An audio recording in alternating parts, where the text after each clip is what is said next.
First అప్పుడు చూసాం ఎన్నో మేము చిన్నప్పుడు, మళ్ళీ 30 years బ్యాక్ మళ్ళీ అవి చూడాలని హైత్ నగర్ నుంచి వచ్చాను. సెకండ్ పార్ట్ ఐడియా లేదు. జై మోడీ సడన్ గా అలా అది కానీ శ్రీదేవి గారు నడిచి వచ్చే whatever each and every scene అండి, ఒక ఈచ్ అండ్ ఎవ్రీ సాంగ్. గొప్ప విషయం ఏంటంటే అసలు ఇలాంటి ఒక మూవీలో ఒక్క బీట్ సాంగ్ కూడా మీకు ఉండదు.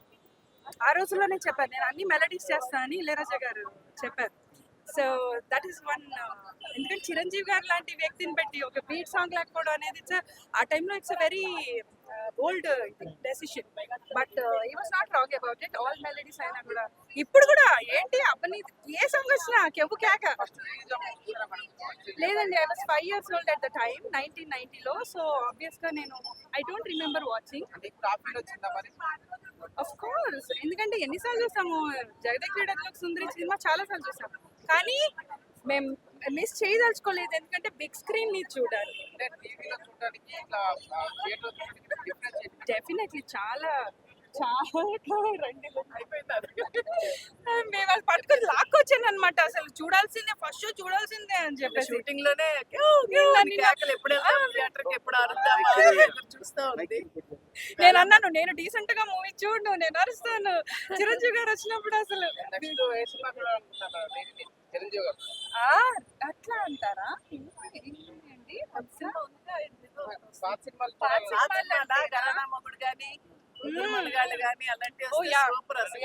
స్టోరీస్ అండి, కథలు బాగుండేవి అప్పుడు. ఇప్పుడు సినిమాలు వస్తున్నాయి కానీ పాటకు అర్థం ఉండట్లేదు, కథ కూడా పెద్ద అనిపించట్లేదు. అంటే ఇట్లాంటి మూవీస్ చూసినప్పుడు అండి ఒక్కటి కూడా ఎక్కడ వల్గర్ షార్ట్ కానీ ఏది ఉండదండి. It's just beauty and perfection, nothing else, just beauty and perfection. ఇదే సినిమాని రామ్ చరణ్ గారు తీద్దామని ప్లాన్ చేస్తున్నారు కదా, మరి రామ్ చరణ్ సెట్ అవుతాడా? సెట్ అవుతారా అవ్వకపోతారా మరి. రామ్ చరణ్ గారు మరి శ్రీదేవి గారి డాటర్ కాంబినేషన్ లో ఏమైనా చేస్తే ఈ జనరేషన్ వాళ్ళు ఎంజాయ్ చేయొచ్చేమో, కానీ ద ఒరిజినల్ ఇస్ ఒరిజినల్. అది మేము అనడానికి ఏముందండి, తీసే వాళ్ళ చేతిలో ఉంటుంది. ఇప్పుడు ఎవరు తీస్తున్నారు, ఎలా తీస్తున్నారు అనే దాన్ని బట్టి ఉంటుంది. మనం కోరితే రాలేదు కదండి ఈ సినిమాలన్నీ. మూవీస్ మళ్ళీ మళ్ళీ రావు. మన అదృష్టం కొద్దిగా ఏంటంటే థియేటర్లో వచ్చింది, థియేటర్లో వచ్చినప్పుడు మిస్ అవ్వకుండా మూవీ చూసి ఎంజాయ్ చేయండి. పార్ట్ 2 వస్తే రామ్ చరణ్ గారే అంట అన్నారు కదండి. హీరోయిన్ జావని కపూర్. వద్దండి, ఆ బ్రాండ్ గానే ఉంటది కదా ఏదైనా కూడా. మానవ థ్యాంక్ యూ అండి. అంతలేదు మనకి. శ్రీదేవి గారిదా, మానవ నీ అభయహస్తమే నా వామహస్తము. Actually we are fan of Ram Charan and Chiranjeevi కోసం మళ్ళీ స్క్రీన్. ఇప్పుడు ఒకవేళ 2 చేస్తే ఎవరు ఉంటే బాగుంటది? Of course Ram Charan and Jahnavi. Heroine Jahnavi Sridevi daughter. Okay, thank you.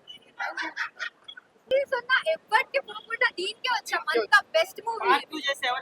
Ram Charan ఆమె కూతురు జాహ్నవి కపూర్. స్టోరీ కూడా రెడీ అయిందంట. రాజమౌళి ఉండాలి సార్, రాజమౌళి ఉండాలి. ఎప్పుడు అప్పుడు టికెట్ ధర తక్కువ ఉంది, ఇప్పుడు ఎక్కువ ఉంది కదా. అయ్యా బాబోయ్, టికెట్ ధరలు వద్దునాయనా టికెట్ డజంట్ సార్. రూపాయిన్నర సార్, ఎలాగో అలా సంపాదించిపోతుంటే ఇంటి ముంగటే థియేటర్ షాటాకిస్ చింతలు. ఎంత వర్షం వచ్చినా పోయినాం, కానీ ఇప్పుడు మాత్రం చాలా కష్టం అండి. పోలేరు, ఇంత బడ్జెట్ తోటి పోలేరు. అయినా కూడా ఈ ఎక్స్పీరియన్స్ మాత్రం పెట్టొచ్చు. ఏమి జరగలేదు, ఇంకా అదే ఊపు. అయ్యో, చిన్న పిల్లల నుంచి పెద్దోళ్ళ దాకా ఆయన కనిపిస్తే చాలు. మేము కూడా అదంతా వేస్ట్, అంత సీన్ లేదు, అంత సీన్ లేదు. మా పిల్లలు వచ్చి వాళ్ళ పిల్లలు వచ్చేదాకా చేస్తాడు ఆయన, చేస్తానే ఉంటాడు. ఆయనైనా బాలయ్య అయినా వెంకీ అయినా నాగైనా వాళ్ళ పిల్లలు వచ్చేదాకా చేస్తానే ఉంటారు. గ్యారంటీ ఇది, ఖచ్చితం. ఇంకా మనం చూస్తూనే ఉండాలి. ఇంకా టికెట్ల ధరలే మాకు కొంచెం బాధ పెట్టి ఏంటంటే డైలీ కూలీ చూడండి మీరు, మొత్తం ఆయన డబ్బులన్నీ పెట్టాల్సి వస్తుంది సినిమా చూడాలంటే.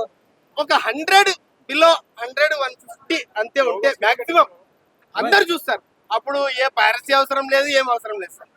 ఈ టికెట్ల రేట్ల వల్లే రావట్లేదు. ఫైనల్ గా చిరంజీవి గారికి ఏం చెప్తారు ఈ సందర్భంలో? ఆయన గురించి చెప్పాలంటే మొక్కలు ఆయనకు. ఆయనకైనా జై మెగాస్టార్ అంతే. స్టార్ట్ చేయరా? స్టార్టా? Hi bro. Hello hi. ఇప్పుడు ఏ సినిమాకి వచ్చారు? ఇప్పుడే జగదేక్ వీరుడు అతులో సుందర సినిమా చూశాను భయ్యా. బా సినిమా ఉంది భయ్యా. చాలా రోజుల తర్వాత మళ్ళీ శ్రీదేవిని భయ్యా మిస్ అయిపోయాను భయ్యా. శ్రీదేవి లాంటి హీరోయిన్ రావట్లేదు భయ్య అక్కడ. ఇంకోటి ఏంటంటే జగదేక్ వీరుడు అతులో సుందర సినిమా థియేటర్లో నేను పుట్టిందే ఆ సినిమా థియేటర్లో. నేను పుట్టాకే ఆ సినిమా హిట్ అయింది చూడండి. అప్పుడు ఆ సినిమా ఇంట్రెస్ట్ హిట్ ఇప్పుడు రిలీజ్ అయింది. నేను ఇప్పుడు కూడా వచ్చి మళ్ళీ చూసా నా డబ్బులతో మళ్ళీ. కాబట్టి ఈ సినిమా ఇప్పుడు ఖచ్చితంగా ఇంట్రెస్ట్ హిట్. ఖచ్చితంగా ఈ సినిమా అవుతుందంటే 1,00,000 కోట్లు. ఈ సినిమాకి 1,00,000 కోట్లు రప్పిస్తా.